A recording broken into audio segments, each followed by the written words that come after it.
Hello and welcome to 1.4 in AP Calculus, Trig Limits 1.4b. We're going to see several examples of these limits being applied now. Remembering that we have three basic approaches. One is to express all of our trig functions in terms of sine and cosine and cancel. The second is to use our sine c theta over theta limit as theta approaches 0 equals 1 property. And the third is to use our cosine property as theta approaches 0 of 1 minus cosine c theta over c theta, but this one equals 0. So these are three different approaches we can use. We did some examples with number 1, and we're going to primarily see 2 and 3, but we may still need to go back and apply 1 here and there as we need to. So number 1, we always start by checking can I use direct substitution, and specifically checking the denominator or any trig functions that are fractions such as tangent or cotangent. This one has a number in the denominator and no tangent or cotangent, so this is probably going to be fine. I'll do my direct substitution, e to the 0, cosine 0 over 4. Here's 0 on my unit circle, coordinates 1, 0, cosine and sine. Cosine of 0 is 1, cosine 0. So cosine of 0 is 1. That means this equals 1. And anything to the 0 power also equals 1. Therefore, I get 1 times 1 over 4, which is 1/4. Okay, so number 2, we didn't even have to use any of our properties on number 1. So number 2, I have the limit as theta approaches 0 of sine 4 theta over theta. And if I tried direct substitution, I would get a 0 in the denominator. So I need to apply one of my properties. And this one has a sine theta, so we're going to look at applying our sine property. However, I have a problem here, and that is that I have this 4 theta up here, but I don't have 4 theta down here. So I somehow need to add a 4 here in order to kind of unlock this 4 theta up here and be able to cancel. So I can multiply the denominator times 4, but if I only multiply the denominator times 4, that's going to change the value of this function. So in order to avoid changing the value, I need to also multiply the top times 4. Now I've multiplied the function times 4 over 4, which is 1, and anything multiplied times 1 is itself. This gives me a revised limit as theta approaches 0 of 4 sine 4 theta over 4 theta. Sine 4 theta over 4 theta, or sine c theta over c theta, equals 1. So what I have left is now 4 times 1, which equals 4.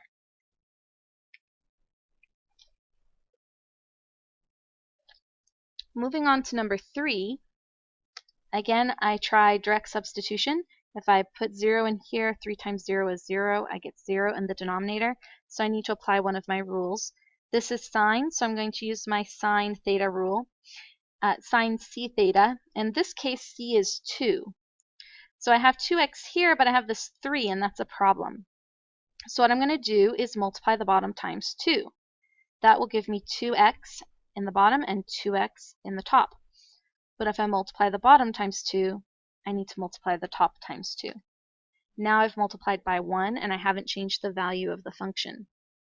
This gives me a revised limit as x approaches 0 of 2 sine 2x. And what I'm going to do is kind of swap this 3 and 2. I'm not going to multiply it out because I want to keep that 2x separate.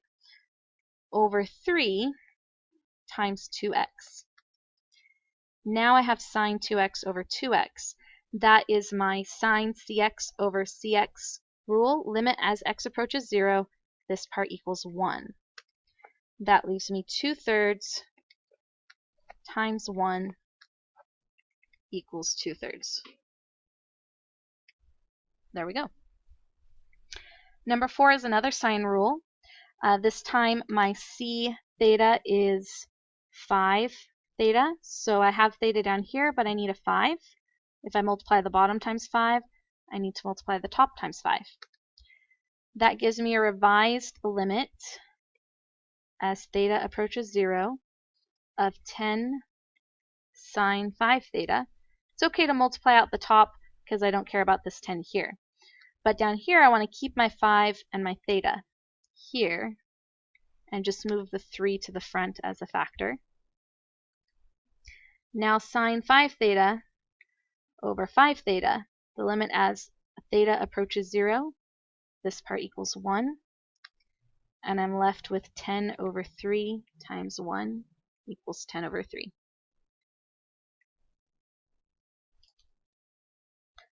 Number 5 gives me tangent theta over theta as theta approaches 0.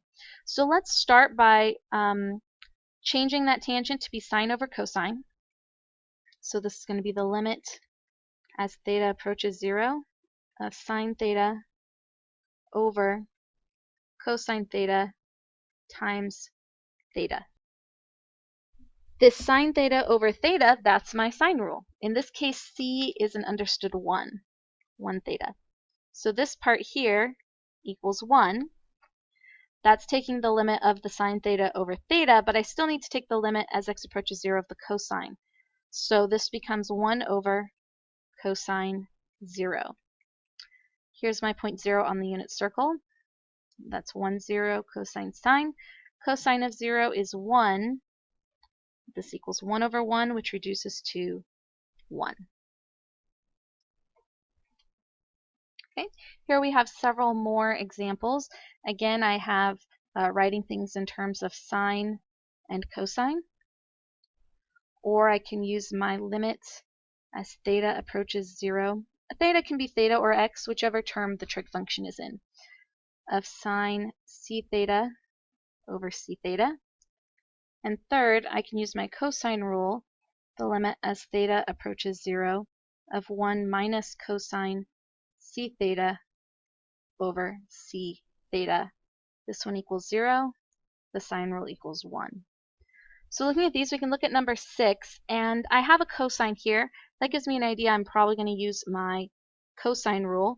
This limit as x approaches 0 is going to turn this into a 0, so this function would be undefined through direct substitution.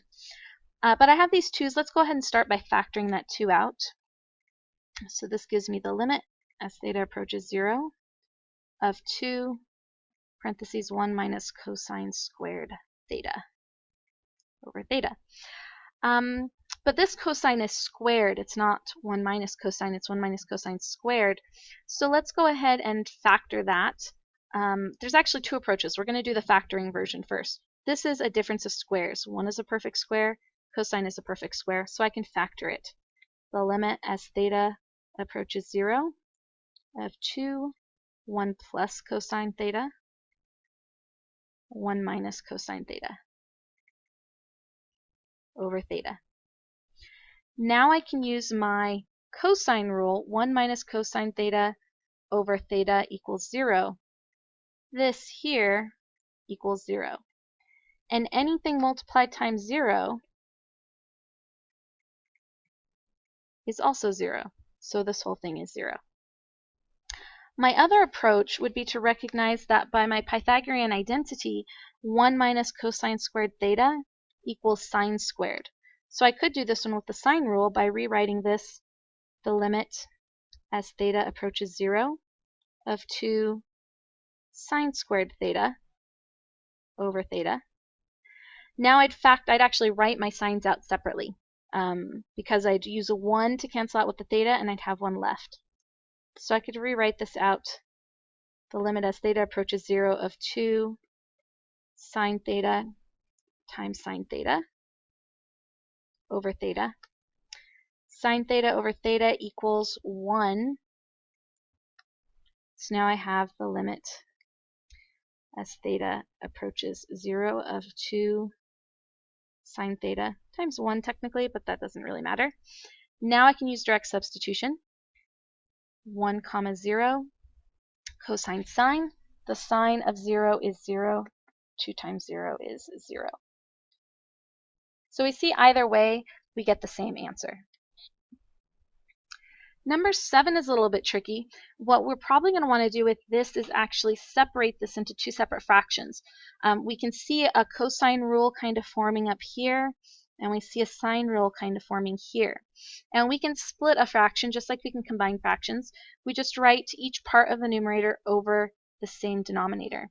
So I'm going to write this as two limits. The limit as theta approaches 0 of 1 minus cosine theta over theta, plus the limit as theta approaches 0 of sine 2 theta over theta. I can look at these one at a time. 1 minus cosine theta over theta equals 0. And when I look at this one, I have this 2 theta here, so I need to multiply top and bottom times 2. This now equals 1, which leaves me 2. 0 plus 2 equals 2. Just 2 left, although these ones, number 8 here, this is the big one. This is kind of the tricky one. Let's look at this and say, well, we've got these cosecants, and I want to first thing rewrite these in terms of sine and cosine. So cosecant is the reciprocal of sine. That means I have the limit as theta approaches 0 of theta over sine theta plus 1 over theta over sine theta. So I'm going to look at these, and I really want to write them over a common denominator. The denominator up here is sine theta, so I'm going to take this 1 and multiply it times sine theta on the top and on the bottom. This gives me the limit as theta approaches 0 of theta plus sine theta over sine theta, all divided by theta over sine theta. So this is kind of a complex fraction. I want to simplify it a bit. I have this big fraction bar here. I'm going to split this into two fractions being divided by each other. So I'm going to have the limit as theta approaches 0. Can do a big parenthesis here of theta plus sine theta over sine theta times the reciprocal. So I'm going to flip this upside down. To divide is to multiply by the reciprocal. Sine theta over theta. Ooh, I like this. Now I can cancel my sine thetas. I cannot cancel this theta with this one because, as my 9th grade algebra teacher would say, these two terms are holding hands with that plus sign there. So I can't cancel them, but I can now multiply these together. I'll multiply these together and then see is there any more work I can do here. So let's kind of look at that. I have this equals, a little bit smaller, I think it'll fit. The limit as theta approaches 0 of theta plus sine theta over theta. And I did a cancellation and want to check, can I do direct substitution at this point?